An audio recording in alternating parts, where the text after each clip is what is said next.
got the world in my hands, the master plan, but I don't know why I keep calling, why I keep all of these girls in my shows. They loving me, but I don't know why I keep calling, why I keep calling you.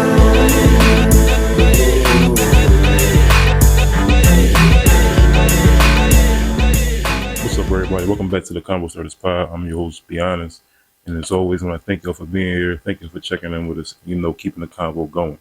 As always, this show is about everything, The show is about everything. It's about sports, which is our main foundation. It's about life. It's about music. It's about entertainment. And most importantly, it's about things you should keep an eye on for you in yourself on an everyday basis and taking care of your own life personally. With that being said, I want to get onto a topic today that has to do with something that I feel is very important in today's world, in today's atmosphere, because you have children going back to school. We have, athletes. We have children who want to be athletes like the stars they see on TV. Me, myself, I have suffered with this. I don't call it a disease, but I have suffered with this skeletal issue for years. Other people do suffer with it. People don't speak about it. Some people have it. Some people don't. It is not a family history. It is not something that comes with family history. It is something somebody can have on their own. It cannot be traced through people's family origins. What I'm talking about is scoliosis. Scoliosis is how can I explain? Scoliosis on the surface is a curvature of the spine, okay? Scoliosis comes in different forms. It comes in different types. It comes in different ages of groups of adolescents, but is mostly only detected in girls between the ages of birth and 18. It is most common for young ladies. It is also it is also found in young men and boys and children who are of the same age bracket.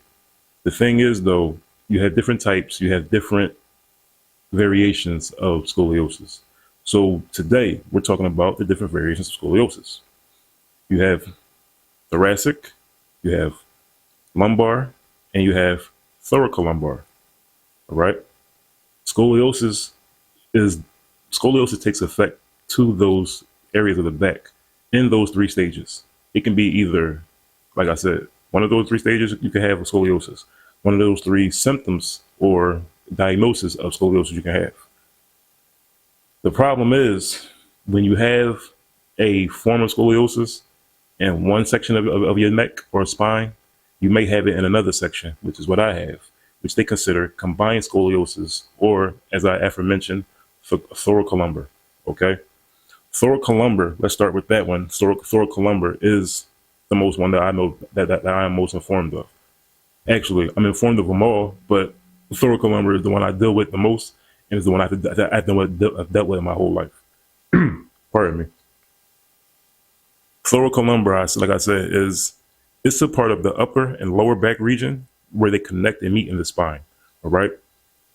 Myself, I have had surgery on my thoracolumbar, but I also suffer from what they consider cervical scoliosis, which is deemed in the neck. Okay. That's what I said. Scoliosis can be found in different regions of your spine, but it all depends on what region they might find it in, okay?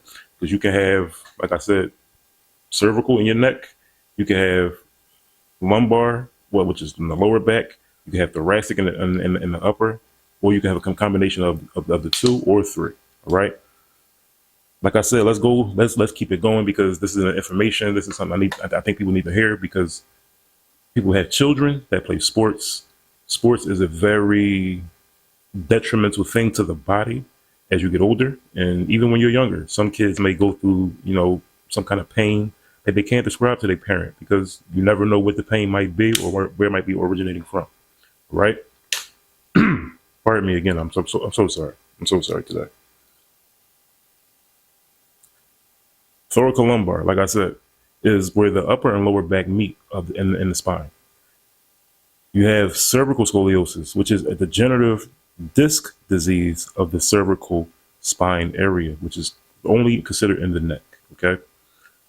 You have lumbar, which lumbar is a little tricky because lumbar can be concurrent with thoracolumbar, to where lumbar is basically just the sideways curve of the spine, but it's the lower back area of your spine. Okay, lumbar is definitely easy to be deemed inside of an infant, an adolescent, or you might see the most older adults. A lot of older adults might suffer from the one I spoke of recently, which is cervical scoliosis, which can be turned into which they call kyphosis. Kyphosis is more or less of the upper neck region curving correctly, well, incorrectly, I'm sorry, with the upper neck region curving incorrectly, which considers where most people develop this humpback look.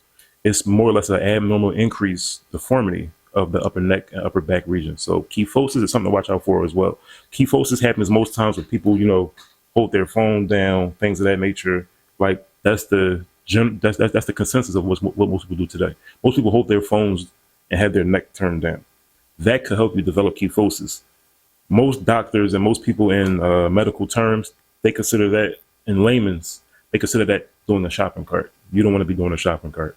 You don't want to be one of the older people you see walking the streets, humped over. That's kyphosis. How they developed it over the years, generations ago, we never know. But in today's generation, in today's world, in our atmosphere, kyphosis will most likely develop from people holding their head down from their phone. So, a tip for people: keep your phones up, keep your heads up. Don't be a shopping cart pusher as you get older. Okay. As we move on, we have some more to get to. Thoracic. Thoracic is the most common form of scoliosis you will see in the world today. Okay. Thoracic is the most common because it is found, like I said, in girls mostly. It is also found in boys, but young ladies are the most common. We have a lot of softball young ladies. We have a lot of a lot of basketball young ladies. We have a lot of soccer young ladies. So you want to keep check on your kids. Okay. This is for a lot of parents and a lot of people who are watching who know people that have kids, cousins, uncles, aunts, whatever. Whoever's watching this, pass the information along. Okay.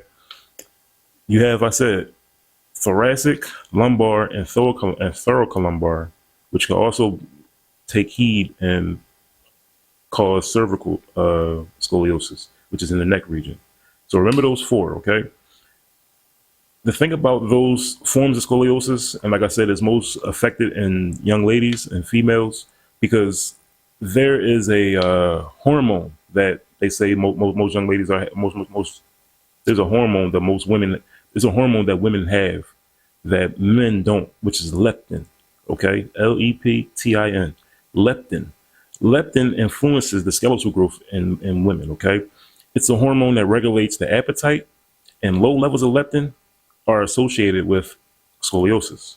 So you have to be careful with your doctor visits with your children. Okay, you want to get cholesterol checked even though they're a child. You want to have sugar checked even though they're a child. You also want to get the female's leptin checked. Okay, because that's important for a child. That's important for a female as she gets older. I don't know about men or boys having leptin. From what I understand, that is not something that is not a trait or a hormone that men carry. So that's something we're gonna get checked on for young ladies and kids going forward. We have AIS, which is also another form of scoliosis, which AIS is just adolescent idiopathic scoliosis. It's not a serious form. It's just a terminology they use for kids of a certain age. Okay. So scoliosis is a big thing that you want to have checked out for your children. Okay. There are certain hospitals and certain clinics that specialize in taking care of these kids. You have Shriners Hospital, which is in Philadelphia. You have the Mayo Clinic, which is in Minnesota. And you also have Johns Hopkins University, which is for children, the Johns Hopkins All Children Hospital. Let's get that correct. I don't know why it be mistaken, because these hospitals that I know of are three of the best in the country. And I was fortunate as a teenager myself to receive treatment and receive surgery from Shriners Hospital themselves. And I want to thank everybody still from Shriners Hospital, because to this day, I feel blessed to still be here. Thank you so much to everybody at Shriners Hospital. I want to thank everybody for watching this pod. thank everybody for watching this episode. And remember, get your children checked out. It's not only about, their fever, their headaches. Those things could be caused by anything. So sometimes getting a child a skeletal picture helps, Have a good day. I'm your man, Be Honest. And remember, be honest with yourself. You can be honest with everybody else in the world. What advice would you give to your younger self? None of this stuff mean nothing. My sister died a couple of years ago, right? She worked hard 40 years, died at 60. She didn't get to spend a penny of her pension. I see a lot of people die, and all they say, rich people, and all they say is, enjoy your life. Because none of this, in the end, means nothing. So that's what I would tell my younger self. Enjoy your life. Are you enjoying your life right now? Absolutely. See my girlfriend?